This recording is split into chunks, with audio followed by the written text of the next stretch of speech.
And at number 10, Deadpool. He might have a face that only a mother could love, but his personality speaks volumes. Or maybe it's his gusto in bed. Dude has a reputation. Deadpool aka Wade Wilson is a sexually fluid fellow. In 2013 he was confirmed as being pansexual, with one of his co-creators stating that he is whatever sexual inclination his brain tells him he is in that moment, and that he is the epitome of inclusive. Now that being said, one's sexuality has nothing to do with how promiscuous they are or how sexually active they choose to be. Deadpool just so happens to be a pretty sexually active guy though. He's had a lot of love interests and hookups over the years, and he is not only hooked up with humans, but he is hooked up with demons too. No joke. His romances include Vanessa Carlyle aka Copycat, the demon Shikla, and Death aka the entity Death, Lady Death, Mistress Death, Thanos' Death. Yeah, her. And many, many more too. Moving on to number 9, the Hulk. Hulk smash. Sorry, I had to. The Hulk has quite the colorful history when it comes to his past romances. While the 616 version of the Hulk is relatively tame in the romance department, his alternate versions are incredibly promiscuous, and pretty nasty about it too. The Old Man Logan version had sex with She-Hulk, which led to a whole family of inbreds. He would claim, I quote, "But who else was I going to mate with besides my first cousin? Jenny She-Hulk was the only woman out there who could take the damn pace." Ugh, nasty. The Ultimate Universe 1610 Hulk is also a total horn dog. For starters, he lacks all morals and tries to rape Betty Ross, and he is also a cannibal. Plus he hooked up with a harem of women in Tibet, so the big mean fella does get around. But what about in the 616? Well, Hulk once had sex with Dormammu's sister, Umar, which proved to be too much for the mighty green monster to handle. Their hookup lasted a measly 6 minutes before she exhausted Hulk, and he was so tired that he even reverted back to his Bruce Banner form. I mean, she is a demon, so maybe cut him some slack on that one, guys. Moving on to number 8, Harley Quinn. For a very long time, Harley Quinn was the Joker's girl, but then she realized how toxic of a relationship she was in and left him, although he on numerous occasions had technically left her by being dismissively homicidal with her, so. During that period, Harley ended up dating around somewhat, which culminated in the series Harley's Little Black Book. From Miss and Kisses to other realms of hot and heavy, the series outlines a bunch of quirky adventures that Harley finds herself on with other characters in the DC universe. This includes an obsession with Wonder Woman, a kiss with Green Lantern, and also rubbing dirties with Lobo. She also hooked up with Nightwing in the Batman and Harley Quinn animated film, and that was a doozy for sure. These days though, her heart belongs to Poison Ivy, despite the two of them having a bit of an on and off again relationship. Number 7, Kyle Rayner. When it comes to Green Lanterns getting busy, you may originally think of Hal and his relationship with Star Sapphire, his former girlfriend Carol, or with the odd relationship that he had with Arisia Rapp. Or you may just think of Guy Gardner or Jon Stewart, who are also sometimes known for playing the field. But these aren't the only Green Lanterns of Earth you should be thinking about. Kyle is right up there with some of his fellow Green Lanterns when it comes to multiple romances. He is hooked up with Saranik Natu, Jade, and Donna Troy. Becoming a Green Lantern almost even helped him get back with his ex, Alexandra DeWitt, until she was murdered and stuffed in a fridge. True fridging going on there. He also slept with Adara, a former Green Lantern who just wanted him for his lantern ring, but after she stole it and realized it wouldn't work for her, she killed herself. Some tragic hookups mixed up in there. Some death. I feel like dating Kyle Rayner is a little bit like rolling a dice, but not as much as someone else on this list. Number 6, Black Widow. Despite people thinking that Natasha has had the most romances of all the Marvel characters, her numbers remain actually quite tame. Like her MCU counterpart, Natasha Romanoff is a very focused woman, and her time both in the comics and on the screen often seemed to be more spent working than romancing. However, she has had some pretty huge romances over the years. Former lovers include Hawkeye, Hercules, Daredevil, Bucky Barnes, her one-time husband Red Guardian aka Ronan, and in the MCU we've seen her paired up with Bruce Banner. It wasn't a full-on hookup, but she also once kissed Rogue. Simply to quickly share information through her memories, of course. But still, it was pretty steamy for Rogue. Rogue was like, damn. And in the Ultimate Universe she had a romance with Tony, which she used simply to manipulate him. And in the 1602 universe we see her once again painted more as a villain when she helps Count Otto von Doom because she's in love with him. Man, Doom gets busy a lot. If we had a supervillain list for people that hook up, Doom should be on there, I think. Number 5, Captain America. When you think of Steve Rogers, you may think of him as that man who is misplaced in time. Being from the 1940s originally, you might think he's probably one of those old-fashioned types, a one-girl kind of man. And he is. One girl at a time maybe, though I think he has at least one time let them overlap, at least once. He apologized though for that. That is to say, he hasn't just been with Peggy and Sharon, which is something odd enough. He's star-spangled a plethora of ladies, including Diamondback, a robot version of Diamondback, I know, weird, Peggy Carter, Sharon Carter, Scarlet Witch, Betsy Ross, and Bernie Rosenthal. That last name though, Bernie Rosenthal, what a great name. Bernie Rosenthal, the glass blower. That's what she did. In alternate universes, he also has bumped uglies and had kids with Rogue and Black Widow. And he even had a relationship with a gender-swapped version of Tony on our 3490 named Natasha Stark, where therefore the events of Civil War just never happened. I wonder if that would have worked in Earth 616. Number 4. Johnny Storm. Johnny Storm is one of the hottest heroes Marvel has, pun intended. It's no surprise that he has had many romances over the years. He's hooked up with countless ladies like Courtney Keaton, Dory Evans, Nova, Inhuman Crystal, and even Crystal's Inhuman sister, Medusa. It's also been implied that he even slept with Wolverine's bisexual son, Daken, which doesn't surprise me as Daken is a hottie in his own right. Johnny has also had a weird relationship that turned into a full-on marriage with Alicia Masters. Well, later we found out that she was actually a Skrull, but before that, we were made to believe it was Alicia. Why is this strange? Because when Alicia was originally introduced to the Fantastic Four, the Puppet Master wanted to use her because of how much she looked like Sue Storm. She looked like Sue Storm a lot originally. And while this was never again brought up, it's still weird to think that Johnny was super attracted to someone who it was originally stated looked near identical to his sister. What does that mean? Why do all of these brothers and sisters? What is this, Marvel? Stop it. It's weird. Number 3. Matt Murdock. Well, you may not initially think of Matt Murdock when it comes to a superhero who gets around. Daredevil certainly does. In the Netflix series, he almost uses the Batman excuse for his promiscuity, trying to use the alibi of blind playboy lawyer to distance himself from his Daredevil persona. You would think sleeping with more people would only make it more obvious that you're a superhero though. No? Think of all those bruises both Bats and Daredevil must be covered in. But in the comics, he seems more to come into a lot of relationships because, well, he just has a lot of ladies die on him and then he falls back in love. Let's just talk about the lovers that have died even. Elektra, Karen Page, Heather Glenn, and Gloriana O'Brien. And then there's that poor Milla Donovan who ended up going insane during their relationship. Yeah, she went straight up insane. He also hooked up with Black Cat, Moondragon, Typhoid Mary, and Echo. And most of his relationships tend to end terribly for his former lovers, even if they don't end in death. So a word to the wise, if Matt Murdock comes a callin', maybe just don't answer. Unless you need legal representation, then maybe you should answer, because he's a pretty good lawyer. He's a pretty good lawyer.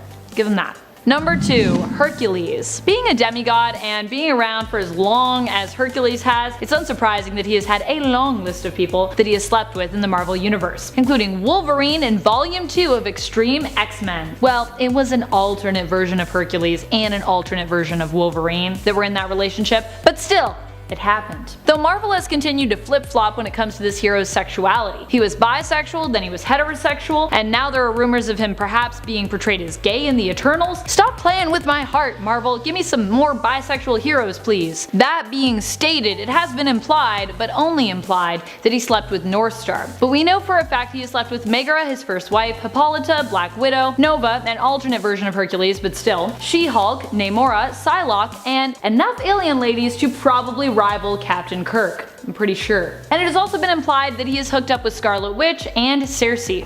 Woo! That's a lot of people, and that's not even all of them. Crazy, crazy, crazy. Number 1. Mystique. It's pretty crazy to think about all the people Mystique could have slept with, given her abilities and the mystery of her age. We know she met one of her oldest and probably most meaningful lovers in the early 1900s, but little is known as to Mystique's true age. For all we know, she could be actually like timeless. She could have been around since like the dawn of time. Probably not, but maybe. And the longer you've been around, the better odds you have of ending up in bed with a sizable amount of people. Mystique has also slept with Professor X, Azazel, and Deadpool. She was actually even married to Deadpool, but apparently was disguised at the time and was using him to steal some files from Weapon X. Mystique has used her powers to disguise herself as many different people and then proceed to have relationships. Usually she's tricking people, but still, they think they're having a relationship with the person. She tried to sleep with her adopted daughter Rogue's boyfriend, Gambit, while disguised as Fox, and succeeded in sleeping with Phantom X while disguised as Psylocke. Knowing this means we likely don't even know how many people she has slept with, as she could have been disguised for a good amount of them, and it hasn't even maybe been revealed yet in the comics. She's also slept with both Wolverine and his nemesis Sabretooth, and she may have even slept with Doc and Wolverine's son, though it isn't confirmed and it's only implied in the comics. Still, I kind of wouldn't be super surprised if Mystique had, or if Daken had for that matter. Number 10. Joe Fixit and Red She-Hulk / Red Harpy. For a book that's about a giant green monster that's potentially a vessel for the opposite to God that preys on the nightmares and rage of mankind, Immortal Hulk has a lot of heartfelt moments. Betty Ross and Bruce Banner's relationship is complex. They were so good together at first, but obviously the Hulk makes things complicated, and Bruce has a lot of childhood stuff and daddy issues to get through, like a metric butt ton. Eventually, Betty passed away, but she came back and became the Red She-Hulk, and then she fused that persona with that of her Harpy persona that she has become a few times, so that she was the Red Harpy Hulk thing. Well, essentially, in Immortal Hulk issue 48, while Hulk was Joe Fixit, he and Betty as the Red Harpy got it on. She talked about how closed off Bruce is to her compared to the Joe Fixit persona, and even other personas of the Hulk. It's just so weird to me, and it almost feels like this is Betty cheating on Bruce, but it's really just two aspects of Betty and Bruce hooking up together. I don't know if it's cheating or not, but it's certainly strange. Number 9. Miss Marvel and Vision. Captain Marvel and Vision are definitely a couple of the weirdest ones on this list. And we also happen to just be starting out, so it's not a good sign. Back in the day, Carol was not yet known as Captain Marvel and instead went by the name of Miss Marvel. This was before Kamala Khan came along and took up that mantle for herself after Carol had moved on from it, becoming Captain Marvel. Kamala inherited it, by the way, because she was just a massive Carol Danvers fangirl, which I kinda love. Before those days, however, there was the awkward date that happened between Carol as Miss Marvel and Vision. This was after Vision and Scarlet Witch had broken up, and I gotta say, I don't know who takes the cake for having more awkward dates between them, but in a weird way, it kind of makes sense that they'd get together and have an awkward date, considering that when I think of awkward superhero dates in Marvel Comics, both of these people come to mind for me, for like folks who have had some of the most awkward date moments.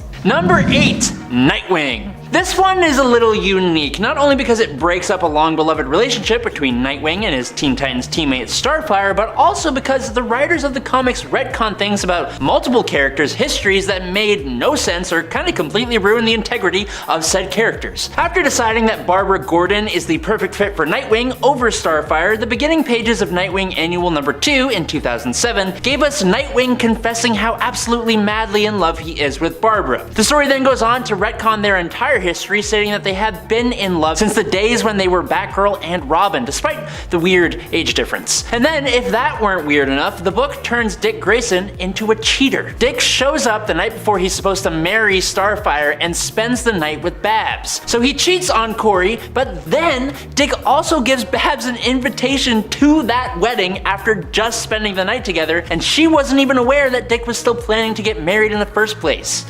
Weird. Up next, number 7, Spider-Man. When we think of Spider-Man's love interest, we immediately think of Mary Jane Watson and Gwen Stacy. But those are not the only women that Peter has been romantically linked with over the years. Being the charming, intelligent, funny, and kind-hearted hero he has attracted the interest of many gals, including the likes of Black Cat Felicia Hardy and Carol Danvers, plus a lot of regular non-powered individuals. Perhaps one of his most promiscuous turns was when he was at the mercy of his own pheromones and kept hooking up with Cindy Moon, aka Silk, who, because of being bitten by the same radioactive spider as him, shared similar pheromones with him, and the two ceaselessly want to jump each other's bones. Or webs, rather. It was so bad and so uncontrollable that they had to stop working together. They couldn't even be friends despite both of them really wanting to. Now that being said, Spidey's sex life with Mary Jane Watson has included a whole lot of cheeky bedroom antics over the years. He's never been afraid of getting creative to spice things up, leaving us with a whole lot of flirty fun panels that imply that Peter and MJ get some action off panel.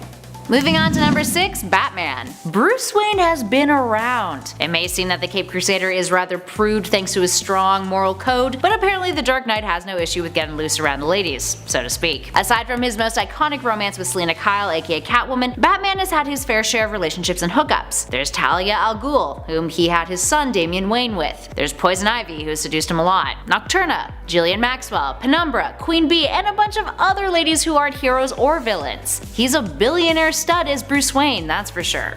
And hey, he's gotta hook up in order to maintain that playboy persona of his and keep his true identity a secret, right? Yeah, that's why he does it, totally. And at number 5, Constantine. John Constantine is yet another character on our list who is sexually fluid. And yes, while he is bisexual, the fluidity that we're talking about is not his sexuality. It's the fact that he is into both humans and demons. And technically, after having a blood transfusion, he is half demon himself. Anyway, Constantine has had quite the love life. Aside from getting busy with a handful of demons over the years, he has hooked up with Santana, Huntress, Nicholas Nolan, Nightmare Nurse, and a very ripped fellow named Oliver who he dated while in New York City. What a hunk. And at number 4, She-Hulk. She-Hulk often gets a bad rep for having hooked up with several individuals over the years, even to the point where she brought up the obvious double standard that she is constantly faced with when she was in bed with Tony Stark. Jennifer Walters has had several lovers over the years, some of which she pursued thanks to her desires as She-Hulk over her desires as Jen Walters, something that she observes in She-Hulk issue 18 after hooking up with Clay Quartermain. Other romances include John Jonah Jameson Jr., who she would marry, although find out afterwards that Eros had manipulated a lot of that relationship, Hercules, and of course the highly contested Juggernaut hookup. That's a hookup right there for you. And at number 3, Nightwing. Nightwing is often considered to be one of the hottest superheroes out there. Girls and guys go gaga over him. And over that booty of his. Even now that he's running with that whole Rick Grayson thing, he's still pretty darn hot. So if fans are this obsessed with him, imagine the reception that he gets in the DC universe. Running around, being objectified by every fangirl and fanboy out there. And also by other heroes and villains too. Dick Grayson has the uncanny ability of dating someone in the DC universe and managing to still be friends with them after they break up. While some argue that Batgirl Barbara Gordon is his one true pairing, others are big shippers of him in Starfire. Regardless, he has dipped his toes in many characters' honeypots over the years, which includes, but is not limited to, Zatanna, Harley Quinn, Huntress, Sonya Branch, Agent 8, Catwoman, wow, Alfred's niece Daphne Pennyworth, Raven, and of course, Batgirl and Starfire, the latter two being the most iconic of his relationships. Moving on to number 2, Wolverine. Logan may be forever in love with Jean Grey, but that does not mean that he is celibate. Anything but. Perhaps his typically unrequited love is exactly what keeps him busy with being busy. His alternate versions have also kept themselves rather busy too, hooking up with a variety of heroines across the Marvel Universe, and in one case, Hercules in the Extreme X-Men series, where the two of them shared a kiss in issue 10 and everyone went crazy about it. But fret not, Logan has quite the list of romances in his 616 past. They include Carol Danvers, Storm, Dazzler, Black Cat, Domino, Squirrel Girl, and Mystique, to name a handful. And in those alternate universes, in case you were wondering, Elektra in the MC2, Red Sonja in What If issue 16, and Sue Storm in Exiles issue 91. Plus, of course, there is also his one true dream girl, Jean Grey, in multiple different universes, but most prominently in the Age of Apocalypse timeline. And last but not least, in at number 1, Tony Stark. When one describes Tony Stark outside of his superhero persona of Iron Man, one of the adjectives that may come up is promiscuous, combined with the noun playboy. And that definitely wouldn't be incorrect. He is a bit of a horn dog. So, who has seen what's under that iron suit? Well, there is Pepper Potts, of course, but he also once dated Black Widow Natasha Romanova for a hot second before finding out that she was a spy. But the two in the Ultimate Universe got way more hot and heavy than that. There was even a sex tape. Speaking of the Ultimate Universe, he had a pretty frisky sex scene with Justine Hammer, who he would later indirectly kill. Back to the 616 now. Tony has had a relationship with Janet Van Dyne multiple times. He slept with Maria Hill in the Invincible Iron Man Volume 5 issue 10 when they thought the end of the world was near, and during Civil War when Tony was recruiting, it was implied that him and Emma Frost had some sort of romantic history. And of course there are plenty of other normal non-superpowered women out there who have knocked boots with Tony in the past. Like, a lot. From socialites to doctors to women who have been used to manipulate him and his business, Stark has quite the laundry list. And he does not discriminate. Number 10, Superman and Wonder Woman. Some people love this pairing. Some people prefer Diana with Batman. Some people would rather she was with Steve Trevor. And then there are some of us, like myself, who just think Diana is a strong woman who don't need no man.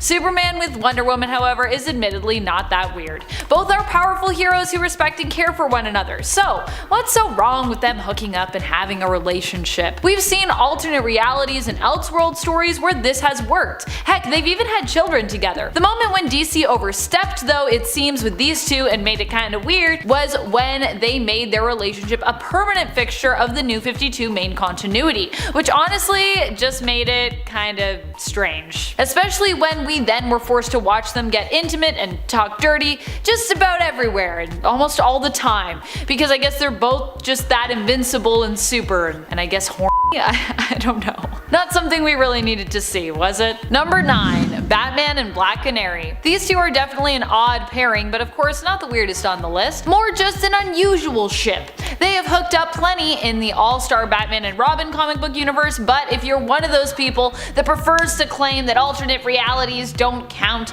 there's still a lot of weird romantic moments we've had from the original Justice League of America days. Now technically this is all considered Earth 1 now, but these issues came out in the late 60s, early 70s, before Earth 1 was really established as, well, being Earth 1. And anyways, call me crazy, but I consider Earth 1 to be pretty close to the main continuity simply because, I mean, it was the main continuity before it was retconned into an alternate reality following Crisis. Anyways, over on Earth 1, back in Justice League of America issue 88, we got a weird love triangle moment featuring Black Canary, who was stuck choosing randomly between Batman and Green Arrow after sharing a passionate kiss previously with the Bats. So the relationship technically goes way back. So far back that it's part of the now alternate reality that was once main continuity pre-Crisis. Number 8. Arsenal and Cheshire.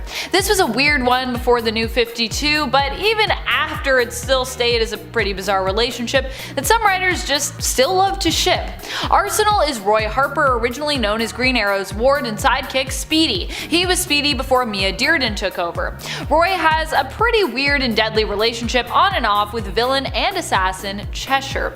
Despite being terrible for one another, however, these two even at one point had a child together, and oddly enough it became the best part of their relationship. Roy's relationship with his daughter Leanne was one of arguably the only good things to come out of this weird romance with Cheshire. However, before New 52 happened, Leanne died, and we got a very strange moment where Roy and Cheshire started blaming one another for the tragedy, and then that fight escalated to a passionate moment between the two. Not a thing usually in real life, by the way. And Roy both wanted to sleep with Cheshire following the loss of their daughter, while also finding it difficult to get intimate due to his intense sadness. We also got a weird moment later on when Cheshire tried to use the death of their daughter to guilt trip Roy into helping her, implying he owed her because their daughter died while in his care. This is some intense and weird stuff. Number 7. Red Hood and Batgirl. Jason Todd and Barbara Gordon are admittedly a super weird ship, at least for me. I'm sure there are some of you out there that really love the idea of this couple, but for me, honestly, it's just weird. Granted, this hookup didn't go as far as some others on our list have. Instead of this being a full-on relationship, a one-night stand, or even just a date, this was merely a profession of love from Jason to Babs. Babs, however, took the opportunity to create some boundaries with Jason. She saw he was hurting and wanted to be there for him as someone who also has shared trauma in regards to her relationship with the Joker, and just in terms of someone who's also a Bat family member, so she's kind of like a sister to him. She felt that this shared experience with the villain was basically clouding Jason's mind somewhat, making him feel closer to her romantically, but without there actually being any other real spark between them or reason for them to be together. And honestly, I gotta say, I agree with Babs on this one. Personally, I like Jason Todd best with Artemis, so I'm here for that ship, but this one, not so much. Number 6. Human Torch and Victorious. Okay, so when Dr. Doom was looking for a wifey to become Queen of Latveria and help him rule, he chose Victorious, his most loyal follower and herald. She obviously and gladly said yes, but unbeknownst to Dr. Doom, the night before that happened, Victorious and Johnny Storm, aka the Human Torch, defended Latveria's treasures together and somehow found themselves hooking up after two of Johnny's other hookups, Elijah and his galactic soulmate Sky, who also shares a psychic connection with the Human Torch, both just flew away. So the last person you'd expect Johnny Storm to get with is who he gets with. No one said Johnny Storm was the brightest of the Fantastic Four, so of course Johnny still goes to the wedding between Dr. Doom and Victorious, just hooked up with in Fantastic Four Volume 6 issue 33. And he just causes problems, like sneaking out at night to try and see her. Victorious totally tells Doom about the entire encounter, but right in the middle of the wedding ceremony, and Dr. Doom, well, he responds how you would imagine Dr. Doom would respond to that. Badly. Number 5. Supergirl and Comet. Supergirl and Comet is definitely a weird one. While they really only had a brief potential romance, not even a full-on romance, Comet was Supergirl's magical horse. So yeah, I think you can see why this one is weird. I don't know if I really need to justify the awkwardness of this one. Now that being said though, Comet wasn't always a horse. He was accidentally transformed into one. He was actually originally a centaur. I guess that's not that much better, but he was actually going to be turned into a full human. But instead of being turned into a full human, he was accidentally turned into a full horse, which I guess is an easy error to make when you have a centaur. However, when a certain comet flew overhead, he would basically get to be human for a day, which is how he was able to romance Supergirl, albeit, admittedly, quite briefly. Number 4, Miss Marvel and Marcus. In Avengers 197 from 1980, Carol Danvers, back when she was Miss Marvel, discovers that she is pregnant. She doesn't remember how it happened, and that sweet little baby is growing quick. Not 3 issues later, in Avengers 200, Carol pops the little sucker out within days of even finding out that she was pregnant, and all the Avengers are like weirdly excited about it, as if it's not the weirdest thing that just happened, and they treat Carol like she's the unreasonable one for not being excited. The baby, who has been named Marcus, grows up into adulthood in basically hours and reveals that he is actually the son of Immortus, the ruler of Limbo and one of the different incarnations of Kang the Conqueror. Immortus had Marcus with a woman he had apparently plucked out of the time stream, but Marcus was trapped in Limbo until he could be born on Earth. So, Marcus had brought Danvers to Limbo, romanced her with a combination of charm and quote, subtle manipulation from Immortus's machines, and he got Miss Marvel pregnant so that he could be born on Earth as her child. Number 3, Kraven and Queen Goblin. I mean, it's hard to top that last one, but we're gonna try. What is even happening here? Okay, I'm gonna be honest. I did think Queen Goblin was an interesting character when she first appeared in the comics. She was originally the therapist Ashley Kafka, or at least a clone of the original Ashley Kafka. With her work, she attempted to help Ben Reilly during his time and her time working for Beyond as his therapist, back when he was Spider-Man during the whole Beyond story arc in the Spider-Man comic. However, eventually the Beyond Corporation would be revealed as being, surprise, evil, and they would turn Kafka into a villain herself, with her becoming Queen Goblin. Not to be confused with the Goblin Queen, totally different character. And yet this change also resulted in her getting a new villainous beau as well, partnering up with Kraven, or at least, once again, a clone of Kraven, who took the place of his original as his pseudo-son. That's comics for you.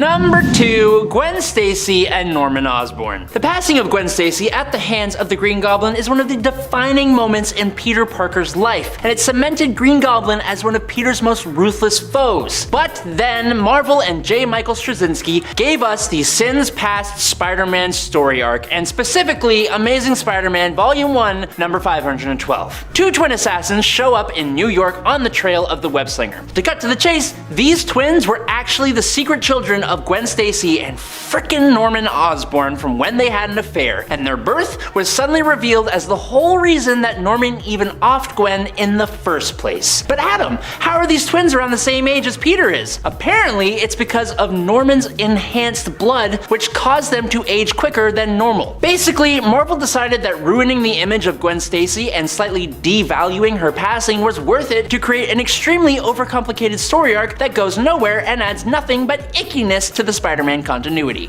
Gross. Number 1, Hulk and She-Hulk. I mean, yeah. While there are other more inappropriate familial relationships in comics, honestly, which is weird, but it's true, this one is still one of the worst out there, and it was even hinted at in the main continuity. That's right, we're not just talking about all realities here, although that also happens with these two. At one point, Hulk basically goes into a crazy rage, and it's revealed that it's kinda because Hulk's like basically in heat. Also, I think like super depressed and lonely, and so he goes into heat. I don't know. She-Hulk attempts to calm him down, and as a result, he attempts to catch her and mate with her. Fortunately, this doesn't end up happening, but the other messed up part of this whole thing is that a part of Hulk's mating ritual seems to be to like actually cause harm to She-Hulk. I mean, there's messed up, and then there's the Hulk level of messed up, and this is definitely the latter of those. Number 10, Mystique and Deadpool. Deadpool gets around, and so does Mystique, in fact. So it's only fair to assume that the two ended up crossing paths at some point. In holy matrimony even? Maybe. So in Deadpool number 27, titled The Wedding of Deadpool, we find out that Mystique and Wade were married. That would be the best wedding of all time. Well, the love wasn't true or strong enough to last, as shortly after he asked her to sign the divorce papers. He's also been married quite a bit, so this isn't his first divorce rodeo, that's for sure. So why didn't the couple work out? Well, Mystique, being Mystique, was actually just using Wade, sort of like a way into Weapon X so she can steal some files. Classic Mystique move. The issue itself is quite enjoyable and funny. We even see Wade visit the lovely Niagara Falls. Maybe he goes over in a barrel, I'll never tell. Number 9. Winter Soldier and Black Widow. This is one that audience members have talked about seeing for a while on the big screen, like they want this. If the MCU had worked so that Bucky and the Avengers got more time to hang out, this might have ended up happening. I could see it. I think there's more to Natasha and Bucky, because in the comics, Bucky trains Nat in the Red Room, and then in the MCU, Natasha talks to Steve about the Winter Soldier and how she's tried to stop him before. So she knows about his existence in that universe, just how much we don't really know yet. But with Black Widow being a prequel to Iron Man 2, I feel like we're gonna see some sort of flashbacks or something that involves Bucky. I think it's going to be full of cameos. Natasha was given this serum in her origins, of course, and I hope they include this in the movie where she ages slower. So her and Bucky are around the same age in the comics, funny enough. And she knows him as James back in the day, you know, before the Winter Soldier stuff. So could the comic book hookup just be a one-time thing, or will we see some sort of flirtatious behavior with the two in her solo flick and some saucy flashback scene? Let us know below. Do you want to see this? Is this kind of like a weird thing? I know people want Bucky and Cap to be like a thing. We were all rooting for it, but hey, it's never too late. Number 8, Happy and Pepper. Yeah, I just said that. This one would never happen in the MCU, but just imagining it is pretty hilarious and weird. So yeah, in the comics, they were a thing. There was this sort of love triangle actually that happened going on with Pepper, Tony, and Happy. So once Happy was hired as Tony's new bodyguard, Happy and Pepper started to bicker, kind of argue a little bit, and through that they ended up becoming pretty flirty in nature. Kind of like in high school when somebody makes fun of you, it's because they usually end up liking you a bit in the first place, you know, it's like playful banter. So Pepper and Happy ended up getting married. That is until Happy met his demise in the Civil War storyline. Sads. I honestly feel like Happy and Aunt May are gonna do this whole marriage thing in the MCU. Like this is gonna happen to them. Like by the time that happens, Peter will probably end up running the Avengers. So I'm sure he'll take the spot of Tony when it comes to commenting on the weird relationship between the two. Only I'm sure it will be more lighthearted and fun in nature. Kind of like what we saw with him in Far From Home. Solid dynamic, I'm here for the both of them. Or maybe Spider-Man is gonna get pissed once Happy dies, and that's gonna be like his way of like coming back in. Or maybe Aunt May will die, and then he'll be even more pissed. Oh my god, we have a lot of things to work with. Number 7, Lois Lane and Jonathan Carroll. The fact that this relationship happened, I guess made sense, since this is when Lois and Superman's marriage was basically erased in the New 52, but it still was a strange pairing. Superman ended up with Wonder Woman, which was also kind of weird to be honest, though a lot of fans did enjoy that pairing. But Lois got stuck with Jonathan Carroll. Now who is Jonathan? Well, he's basically an obnoxious and forgettable character who at one point also showed up on panel without his nipples. Where did he leave those nipples? I don't know. Their romance only lasted a few issues and ended with Lois erasing some of his memories before leaving him, because I guess she didn't want him calling her ever again. Forget my number, but literally. Number 6, Harley Quinn and the Joker. So these two aren't really a weird romance in terms of understanding just why or how they got together. They're more of a weird romance in the fact that so many people still ship them today, years after they've broken up and after it's really been established that their relationship was extremely toxic for both of them. Now, these two really don't belong together. Of course, unless we're talking about some kind of magical alternate reality like White Knight, which features a reformed version of the Joker, Jack Napier, who only seeks to redeem himself and basically takes on the role of hero once he regains his sanity, continuing to work on his mental health. But we're not talking about that version of their relationship, are we? Even villains don't deserve a relationship as toxic as Harley Quinn and the Joker's typically is. Their relationship is not only toxic, it's abusive and destructive. Still, the world keeps turning and plenty of fans still to this day keep shipping these two and hoping we'll see Harley return to the Joker's side once more. I'm not trying to ship shame, but I just personally find the love for this relationship shocking and confusing considering present continuity. But hey, people gonna ship. People gonna ship. Number 5, Huntress and Robin.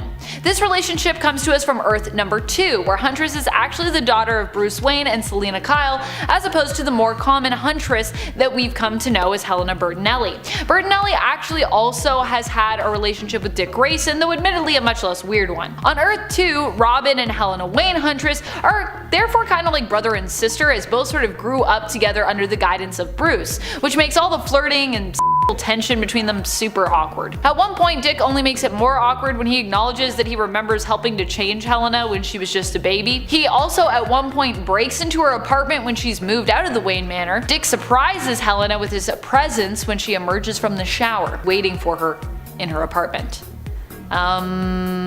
Number 4. Superman and Supergirl. We've actually seen these two get married in the comics, although it was a strange sight. At least those two versions of our heroes were not related. Linda Danvers tied the knot with Silver Age Superman, and Linda Danvers, while Supergirl, was not actually Superman's cousin at all. Kind of a different thing. She's not Kara. Her story was a lot more complex than Kara's was. Linda and Kal-El would even have a child together, Ariella Kent. But although this doesn't seem as weird when given the context, it was also once implied in Action Comics issue number 289 that if Superman could marry anyone, he'd want to marry his cousin Supergirl. At least that's what Superman said when Kara reveals she had been trying to play matchmaker and find Superman a suitable woman to marry. Kal-El reveals that Supergirl is the only woman suited to marrying him, but of course that they cannot marry because on Krypton, cousins aren't allowed to get married. He does acknowledge though that in some countries of Earth that is allowed. Just what are you suggesting, Superman? Why'd you bring that up? He's like, we can't do it, but you know, here there's some places we could do it technically. Number 3. Captain Marvel and Stargirl. So this doesn't inherently sound that bad. Captain Marvel, or Shazam as we now know him, is really Billy Batson, a teenage boy who Stargirl, a teenage superhero, finds herself interested in. For a time the two date, and Stargirl is obviously interested in Billy, not his adult hero form of Shazam / Captain Marvel. However, not everyone who's part of the Justice Society of America knows that Billy Batson is Captain Marvel, which makes things super awkward. Eventually, Jay Garrick as the Flash ends up bringing up his concerns about the relationship with Captain Marvel, who he believes is a grown man dating a 16-year-old girl. Not willing to reveal the secret of his true identity, Billy decides to break things off with Stargirl and leaves the Justice Society. He breaks up with Stargirl while in his Captain Marvel form too, which kind of just makes this whole thing weirder. Number 2. Supergirl and Comet the Super Horse. One of the weirdest DC romances comes to us from the time Supergirl ended up in a relationship with her horse, Comet. Of course, Comet wasn't really just a horse. He was actually originally a centaur named Byron, who Cersei attempted to help turn into a full human. Unfortunately, this went awry and resulted in him actually being turned into a full horse instead. Though a horse who possessed telepathy, super strength, and immortality at least. In other words, a super horse. Eventually, Comet met a sorcerer who could help to reverse some of the spell that made him a full horse, but only some of it. Comet was then granted the ability to turn human whenever a comet passed, and it was during this time that he sought out and pursued a romantic relationship with Supergirl while in his human form, because no matter his appearance, he would always love her.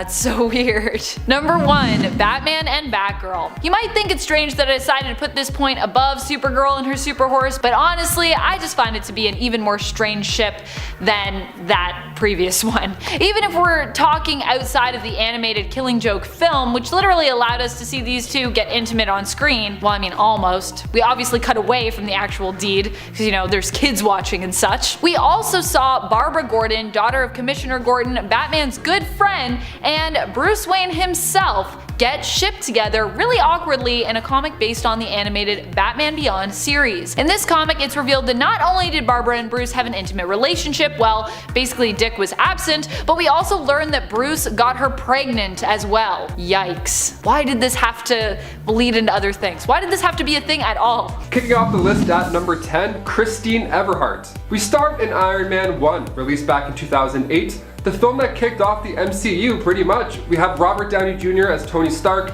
having a great time in Vegas, as most billionaires do. After being approached by Christine Everhart after winning his Apogee Award, she conducts an on-the-spot interview with Stark, asking about the nicknames that have come to light during his military weapon deals. Nicknames like Merchant of Death or the Da Vinci of our time. Stark responds in his usual confident, cocky manner, and at one point in the conversation, Christine asks him if he ever loses an hour of sleep while accumulating his riches. He responds with, "I'd be prepared to lose a few with you."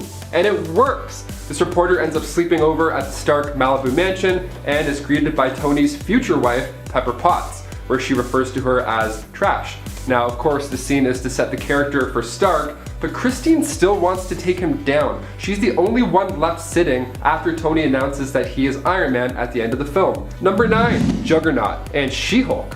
Say what? Okay, this one's pretty interesting. So what happens when you get a super lawyer and a super criminal? Well, you get a night of romance for some reason. Uncanny X-Men issue 435. We see Juggernaut and he just kicks Rhino's ass. And then he has the perfect opportunity to escape the holding cell that he's currently held in. So Jen Walters, aka She-Hulk, asks him the pressing questions. Why the change of heart, Kane? You're a criminal. Why didn't you just leave? She thinks it's part of this master plan, this act of kindness, saving the guard from Rhino, and then willingly being detained again. She thinks it's a scam, rightfully so. So they start to talk about baseball a bit, you know, getting all casual, and then the final question. Jen goes, what do you think about women's rights? He smiles, she smiles, and then we get this glorious next shot. The shot where they're in bed, like the wall is broken, the nightstand's just on the ground, the lamp's messed up. The place has gone to shit. And the craziest part about all of this, the windows are just wide open. I mean, this whole thing ended up retconned so that She-Hulk was a doppelganger from an alternate Earth, but this is still pretty weird. Number 8, Black Widow and Spider-Man. We go now to Marvel Team Up issue 82, Spider-Man and the Black Widow. Now, at this point, Nancy Rushman has entered the chat. Black Widow looks like Black Widow, but inside here, it's actually Nancy Rushman, school teacher from upstate New York. Got it? Yep.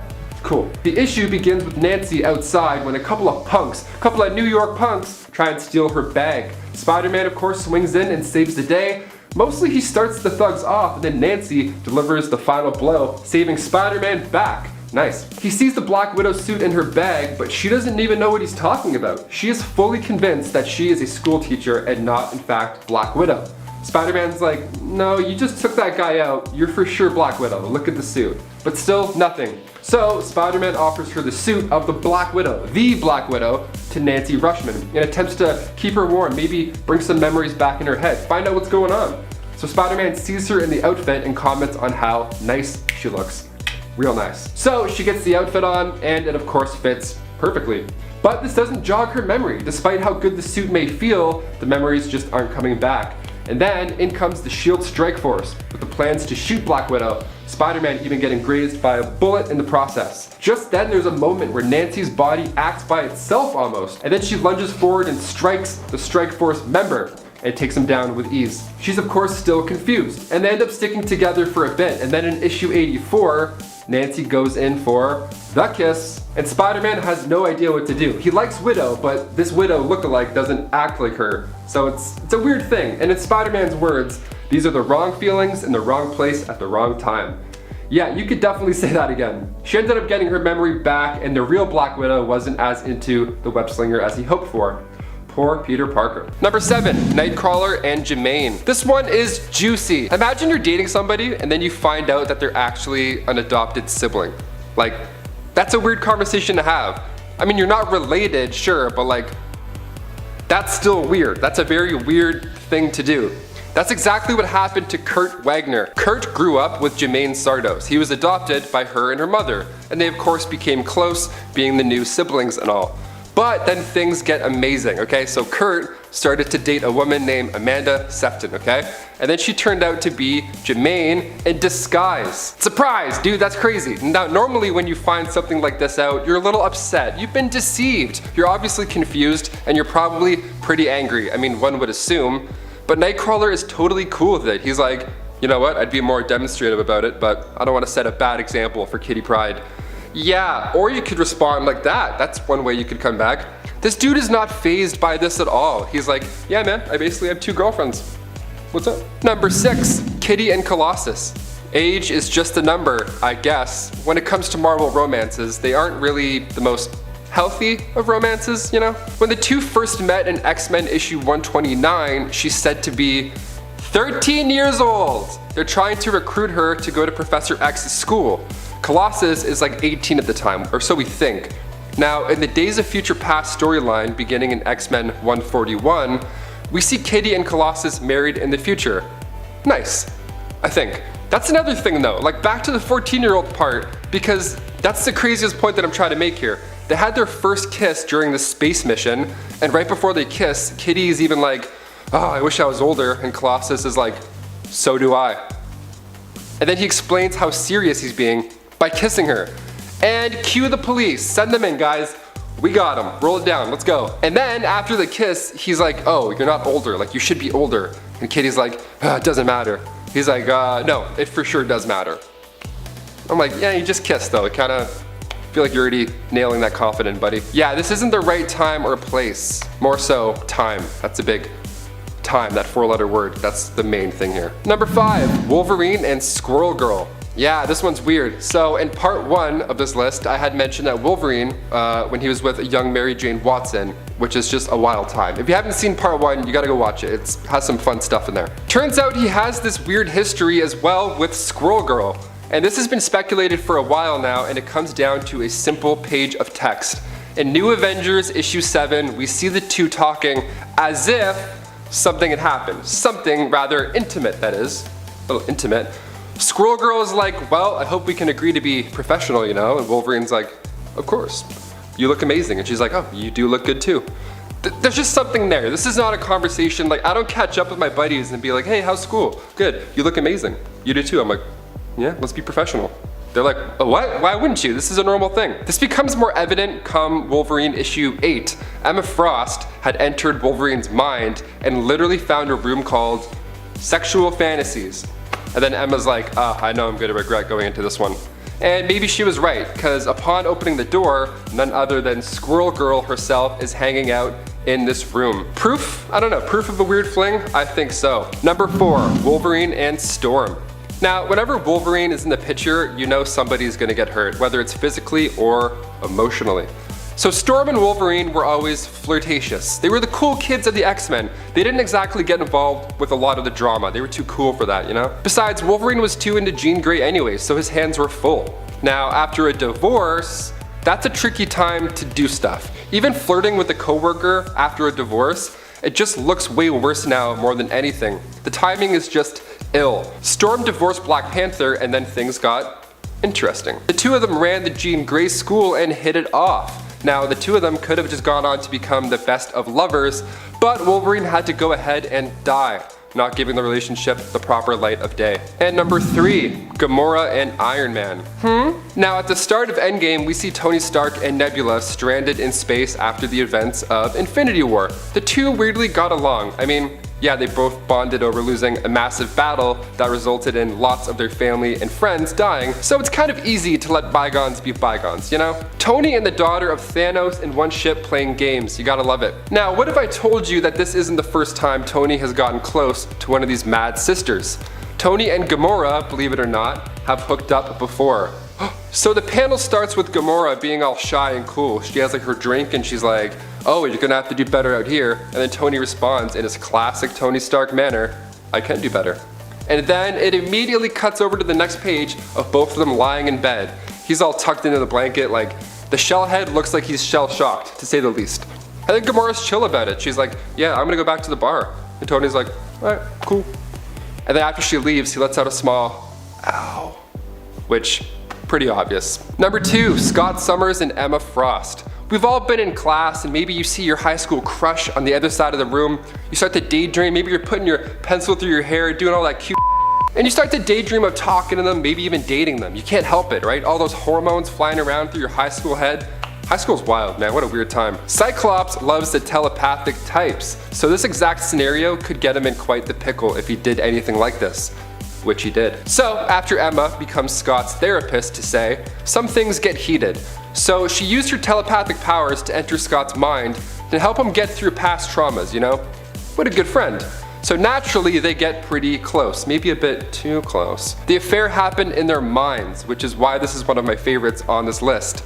Like Jean Grey walked in on them in their/her minds, all the minds together. Superheroes are insane, man. So Emma Frost pitches the situation pretty well. She's like, no, we'll be in deep private thought where it's safe to explore these feelings without guilt. And he's like, Emma, I'm clearly betraying my wife, come on, get out of my head. I don't know, I feel like with the psychic stuff, that's like, does it count? Is that cheating? Yeah, that's cheating.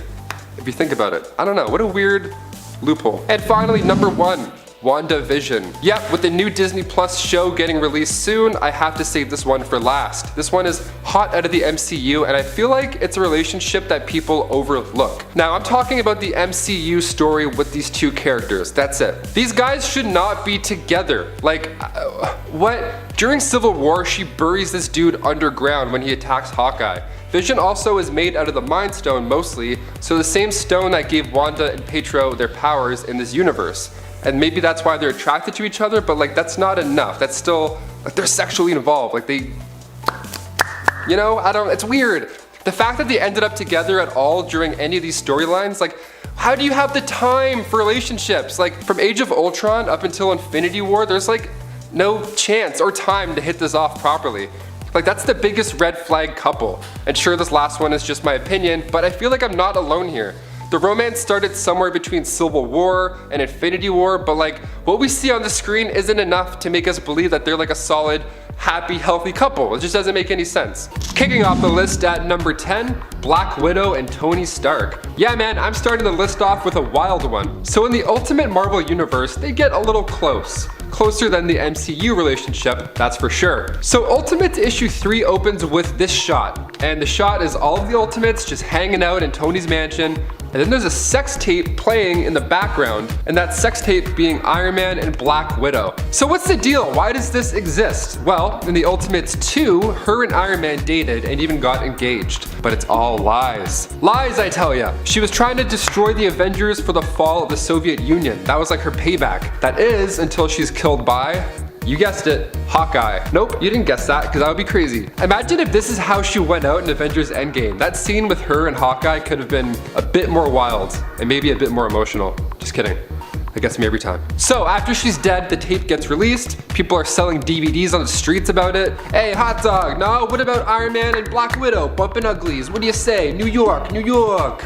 I don't know. I like taking risks. I like doing New York accents. Number 9, Scarlet Witch and Quicksilver. Yep, I said what I said. Again, from the Ultimate Universe, Earth 1610 to be specific, the siblings are pretty close, naturally. In Avengers Age of Ultron, the two go from being villains to eventually becoming Avengers by the end of the film. And when Hawkeye said to Wanda, "You're an Avenger now," I exhaled loudly. That was awesome. I had my big 3D glasses on. I look like a scuba diver. I'm just sitting there like, yes! Awesome. And then Quicksilver died saving Hawkeye.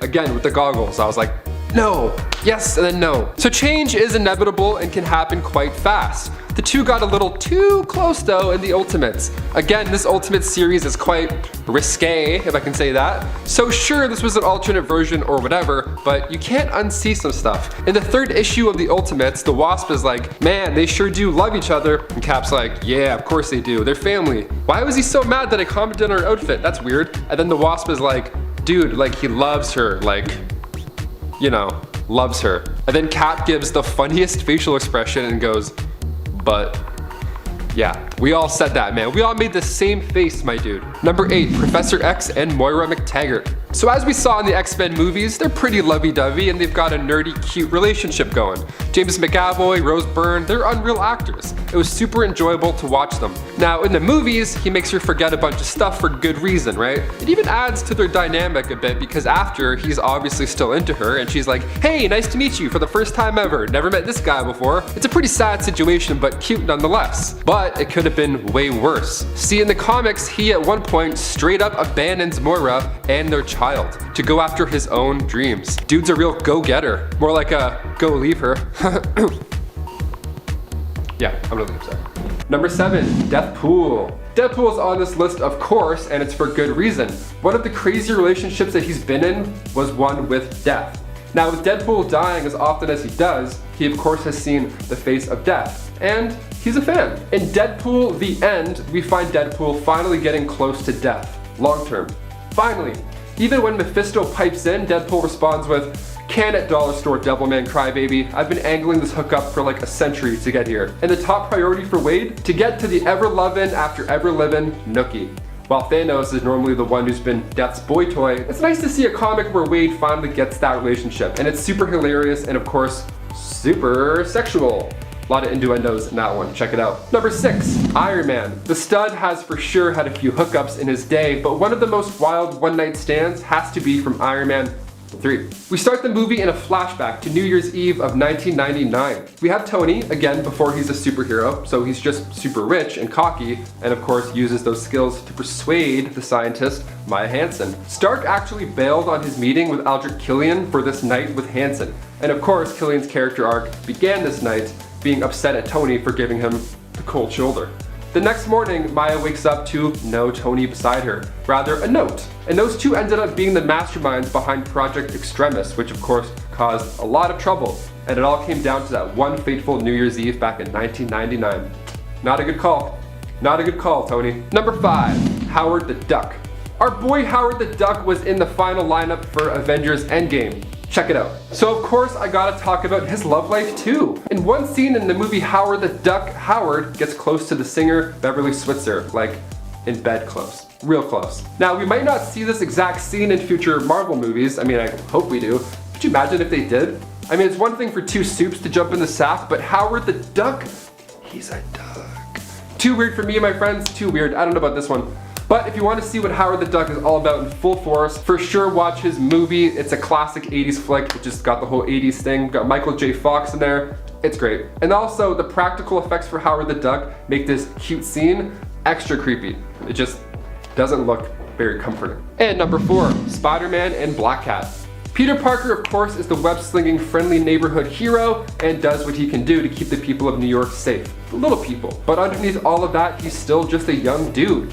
And it's one thing to have a recurring villain, somebody that matches the hero's abilities, you know? Usually the villain will end up having a similar story, so that the hero and villain relationship is kind of even, right? So when it comes to Black Cat, she of course has been caught by Spider-Man many times, being a cat burglar and him being Spider-Man. They will definitely jump into each other. They have this weird relationship, but it's super interesting. Like he's a hero, she's a criminal. I'm actually still waiting to see a proper Black Cat Spider-Man dynamic on the big screen. They're close. They're very close to getting him. He even told her his real name. So Black Cat, aka Felicia, was a cat burglar just like her dad. But after she dates Spider-Man, she starts to become the good guy, and it's awesome. She's always fascinated me as a character. This relationship, even in Spider-Man PS4, their relationship and how they work together causes some raised eyebrows with MJ. Peter's like, yeah, me and Black Cat are doing this cool DLC mission together. And she's like, oh yeah, cool. Be back before 11. Have fun with Black Cat, the lady who might be the mother of your kid.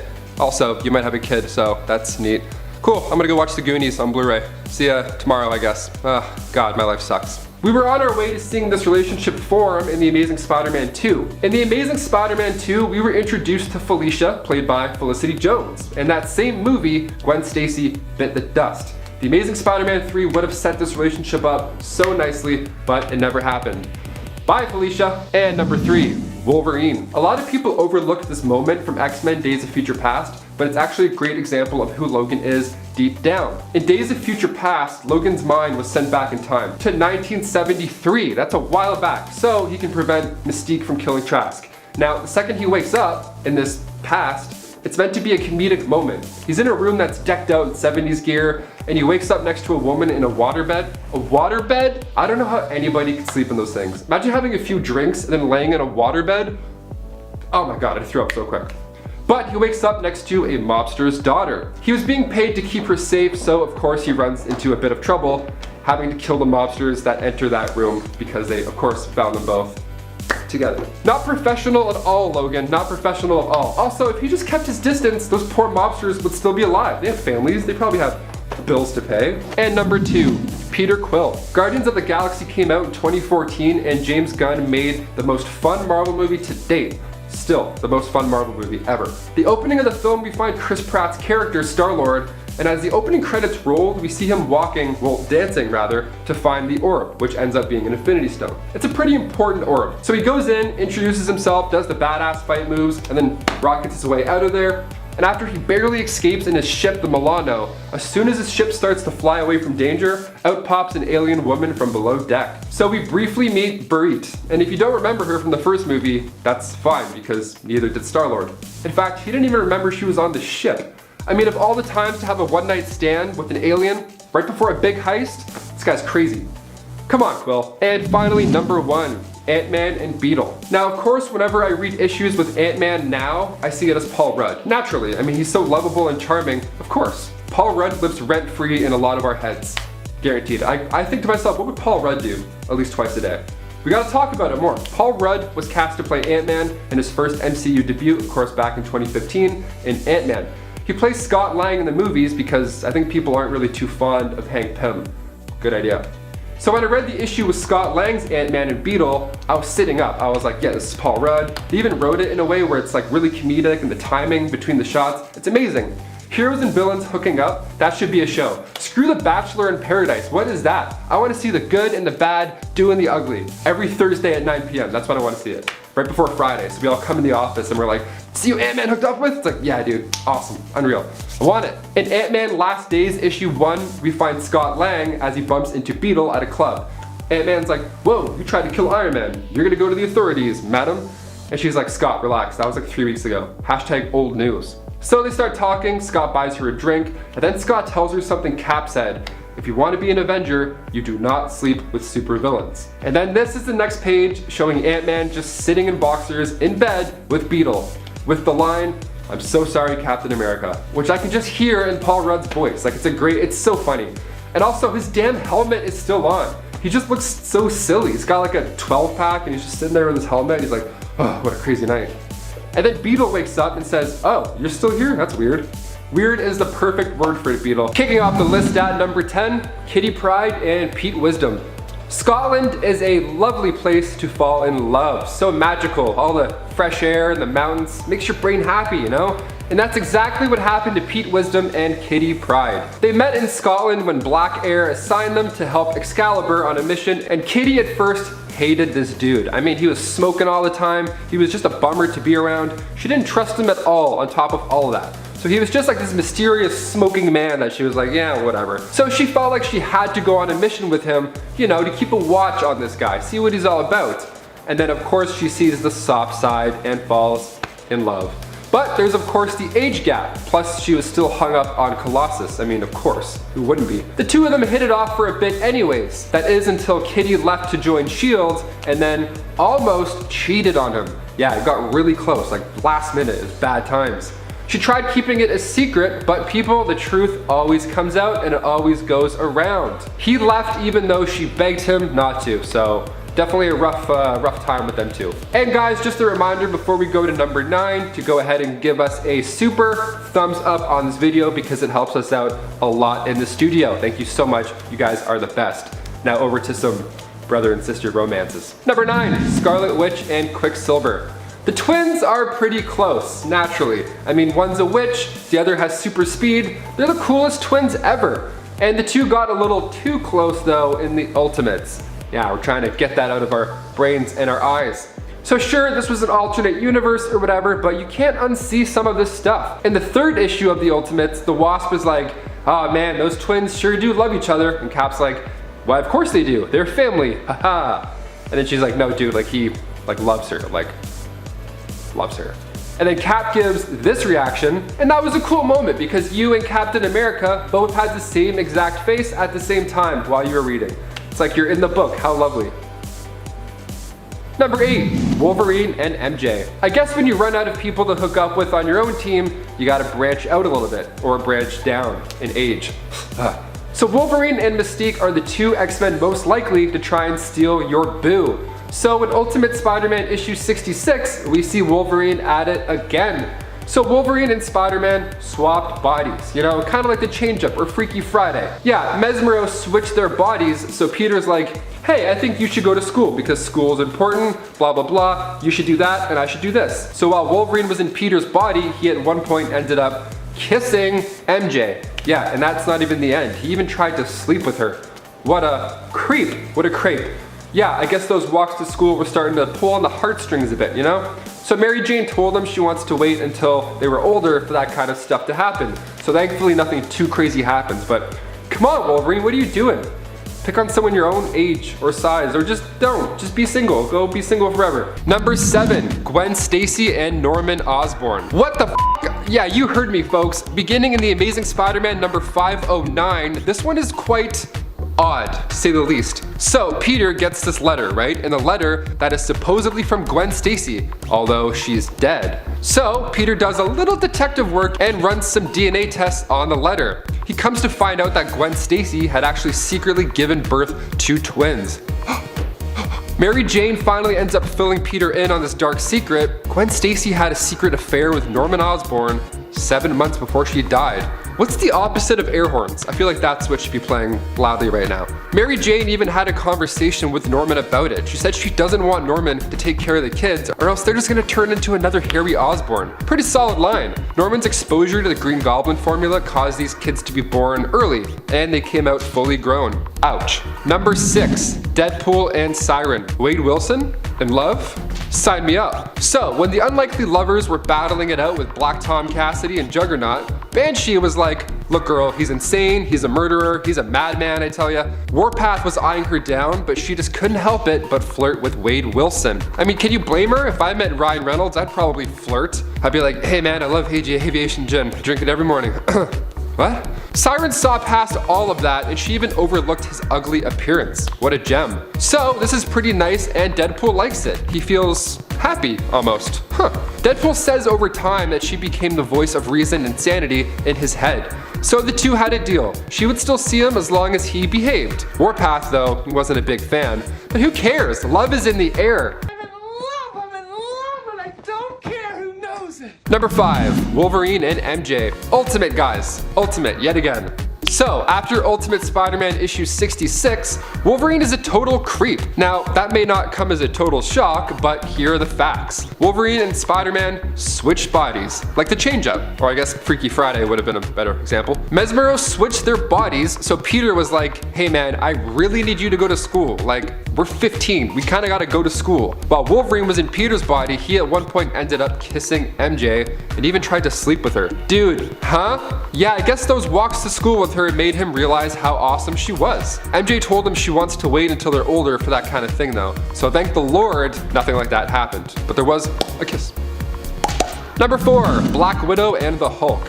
This next one is for the fans out there that aren't too heavily into comic books. So in the first Avengers film, we get our first look at Mark Ruffalo's Hulk. This happens moments before the Hulk tries to take out Natasha, aka Black Widow. So that's the first interaction with the pair. That's a pretty rocky start. Even when Nat tries to recruit Banner, he's not too fond of the idea at all, as normal Banner. And then by the time we get to Avengers Age of Ultron, we hear Stark say the words, "You and Banner better not be playing hide the zucchini," to Natasha, which for starters, is an amazing line. No idea how that made the final cut of the movie. Secondly, this is a nice confirmation that Banner and Nat are hooking up. You even see some on-screen romance when they're at Hawkeye's secret Farmville house, you know? The most notable part of the relationship is that Natasha can get the Hulk to revert back to Bruce by touching her hands to his.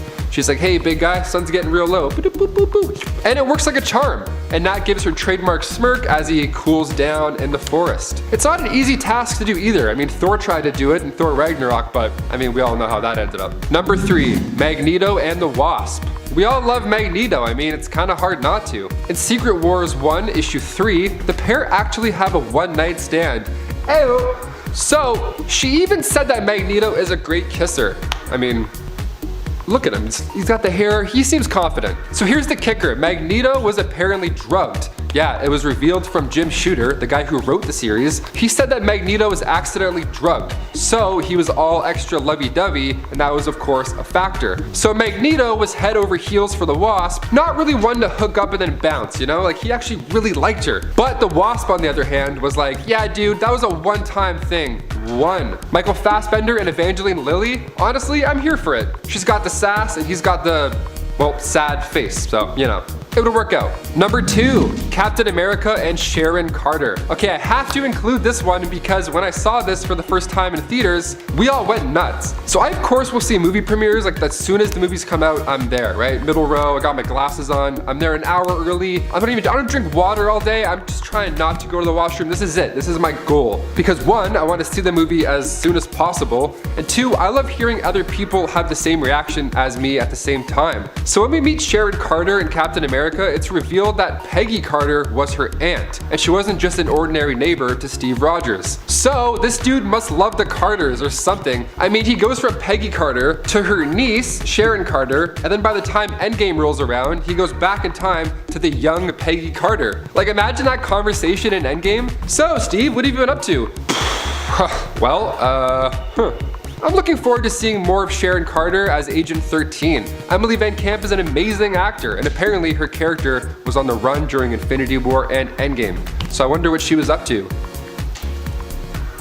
Sneaky. And for number 1, finally, we got Thor and She-Hulk. The strongest couple ever? I think so. It's confirmed in Empire Fallout Fantastic Four #1 that it started off pretty calm and cool, and then the two heroes shared a kiss in the middle of a battlefield, because of course that's where most people end up kissing, and their first date ended up happening in Savage Land. #Savage. So Susan Storm straight up asked Thor if the two of them were a thing, and Shy Thor answered, verily. Also, Shy Thor, how cute. Imagine Chris Hemsworth like, yeah, I don't know, maybe. We could be, who knows, what's it to you? I don't know how to do Chris Hemsworth voice. I mean, the guy must have 2 hammers. People think that in the MCU, Thor and Captain Marvel will end up together, solely off that one look that they gave each other in Endgame. But my argument is that during that scene, you can slightly hear the words, I have telepathy. It's like, I have telepathy. It's pretty on point. But it's in Brie Larson's voice, obviously, I can't do that voice. So I'm assuming the two of them had a quick conversation or shared some type of knowledge between each other, either off screen or in their head. What do you guys think? Who's the perfect other half for the God of Thunder? Is it Jennifer Walters or Carol Danvers? You already know my vote, I don't know. Number 10, Black Cat. When you think of Black Cat, you may think of her obsession with Spider-Man first, and wonder how she could possibly have ever been with anyone else. And yet, she has. In fact, sometimes it is her obsession with Peter Parker that drives her into another lover's arms. When she isn't busy dating or chasing after Peter Parker, it's usually because she is preoccupied with these folks: the Foreigner, Daredevil, or Flash Thompson. An alternate Earth 982 sees Felicia Hardy flexing her bisexuality when she divorces Flash and ends up in a relationship with her co-worker Diana. I love those two together. This is so cute. Number 9, Scarlet Witch. Scarlet Witch has daddy issues that, despite them kind of being retconned, have always caused her to be a hopeless romantic, constantly searching for something to fill that void in her heart where she feels like she has been missing love. Combine this with the fact that she is often a hero who is made to feel like she is just not good enough or is the bad guy, and you can understand why love means so much to her. Her desperation often leaves her looking in what some might consider all the wrong places. As such, she is hooked up with Captain America, Hawkeye, Vision, Wonder Man, and Dr. Doom, though she was kind of without her memories for the time that she was with Doom. Needless to say, her wanting so much to be loved often causes her to be in relationships that are not the healthiest. On alternate Earth 2182, she had a child with Nightcrawler, maybe one of my favorite picks for her in terms of a partner, and in the Ultimate Verse, her and Quicksilver are very much a thing. Too much of a thing, really. Too much of a thing even in Earth 616. Number 8, Emma Frost. Emma Frost carries more sex appeal than she really does partners, it's true. But she still has attempted to sleep with quite a few people, and it has been implied that before Scott Summers came into her life, Emma was quite a different person when it came to her stance on intimate relationships. It's implied that she and Tony slept with one another, and that she had some kind of affair with an ex of hers from college and a previous teacher of hers from high school. Yeah, she had a relationship with a teacher in high school. Yeesh. She may have also hooked up with Troy Kilkelly, one of her first boyfriends who she ended up living with at a young age. She also had a relationship with Sebastian Shaw and Namor during her times at the Hellfire Club, where she was an exotic dancer. I'm not surprised. I'm not surprised. Number 7, Magneto and the Wasp. Okay, in the original Secret Wars 3, the pair actually have a one-night stand. And she even said that Magneto is a great kisser, so what do you know? A few of you are watching like, I knew that, who didn't know that? Of course. So here's the kicker, Magneto was apparently drugged. Yeah, it was revealed from Jim Shooter, the guy who wrote the series. He said that Magneto was accidentally drugged during all of this. So he was extra lovey-dovey with Janet at this point. So Magneto was head over heels for her, but the Wasp on the other hand was like, yeah dude, that was a one-time thing, one-O-N-E. And it's wild too because like Janet says no 3 times. And then she's like, oh, well, I suppose, I mean, you do have the iciest blue eyes I've ever seen. Number 6, Mystique and Deadpool. Okay, so I mentioned earlier about Mystique getting around a lot with the team. Deadpool though, whew, not that different after all. So it was only bound to happen where the two of them crossed paths in Holy Matrimony, that is. Yeah, so in Deadpool number 27, simply titled The Wedding of Deadpool, we find out that Mystique and Wade are married, or were married. That would be the best wedding of all time, by the way. That was open bar. Whew. So while the love wasn't true or strong enough to last, it was still one that had us all sitting up and loving. And it didn't take long for him to ask her to sign the divorce papers. He's also been married quite a few times, so this wasn't, a first. He probably had a few extra pieces of paper lying around. He's like, yeah, here's one.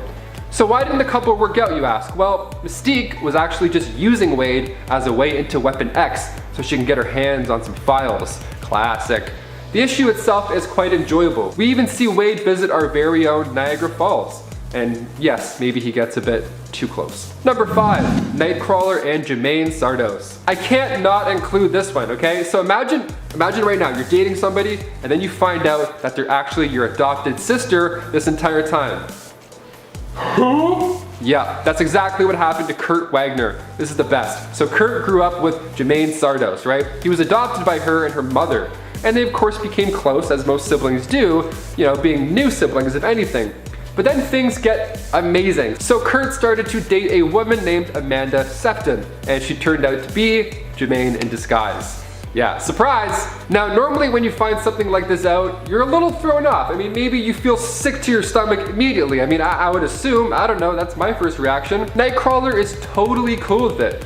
He's like, yeah, for sure. No, I'd be more demonstrative about it, but I don't want to set a bad example for Kitty Pryde, Number 4, Kitty Pryde and Colossus. Age is just a number, I guess. I mean, at least when it comes to X-Men hookups. So when the two first met in X-Men issue 129, she's said to be like 12 or 13 years old. They're trying to recruit her to go to Professor Xavier's school, and Colossus is like 18 or 19, we think, at this time.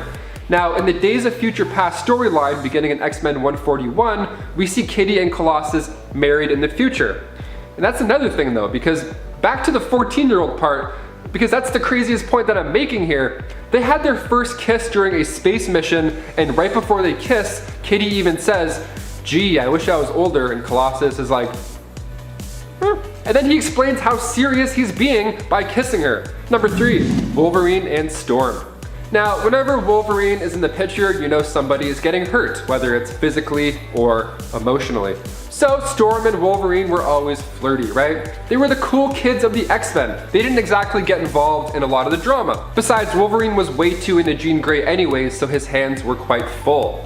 Now, after a divorce, that's a tricky time to do stuff. I mean, even flirting with a coworker after a divorce, like the X-Men, that would just look worse than anything, right? That's like a no-go. You don't even look that way. The timing is just ill. So Storm divorced Black Panther, and then things got interesting. So Wolverine and Storm ran the Jean Grey school, and they hit it off. Now, the two of them could have gone on to become the best of lovers, but Wolverine lost his healing factor and started becoming reckless. So they decided to be better off friends. You're not immortal? Next. Swipe left. Number 2, Scott Summers and Emma Frost. Cyclops loves the telepathic types, so this exact scenario could get him in quite a pickle. So after Emma became Scott's therapist, feelings came out, getting in someone's head and all, that's what happens. And I mean literally in their head. Yeah, she used her telepathic powers to enter Scott's mind and help him get through past traumas. So naturally they get pretty close, but of course a bit too close. The affair happened in their minds, which is why this is one of my favorites on the list. Like Jean Grey walked in on them in their minds. Superheroes are wild. Emma Frost pitches the situation pretty well. She's like, no, we'll be in a deep private thought where it's safe to explore these feelings without guilt. Sure, I have a dream where I'm even talking to another girl and I'm like, oh, I gotta tell her. Number 1, Juggernaut and Jen Walters. My favorite for last, you already know what's up. Uncanny X-Men issue 435, we see Juggernaut and he's just kicked Rhino's ass. So he gets locked up, and then here's where things take an interesting turn. He has the perfect chance to get away from this holding facility that he's being held at. So Jen Walters, aka She-Hulk, asks him all these pressing questions. She's like, hey, Kane, why the change of heart? I mean, you're a criminal, and you didn't just break this guy's neck into 7 pieces, and you didn't escape. That's suspicious. She thinks it's part of this master plan, right? I mean, fair, this act of kindness, saving the guard from Rhino and then willingly being detained again. She, of course, thinks it's a lie. Fair, we all kind of agree. And then they start to talk about baseball a bit, just chatting it up, you know, and then the final question comes in. She goes, "What do you think about women's rights?" And then he goes, and he smiles, and then it cuts to this next page and we get a very messy room after some messy deeds have happened. Yeah, windows are open too, just putting on a show. A very, very loud, very, very loud show.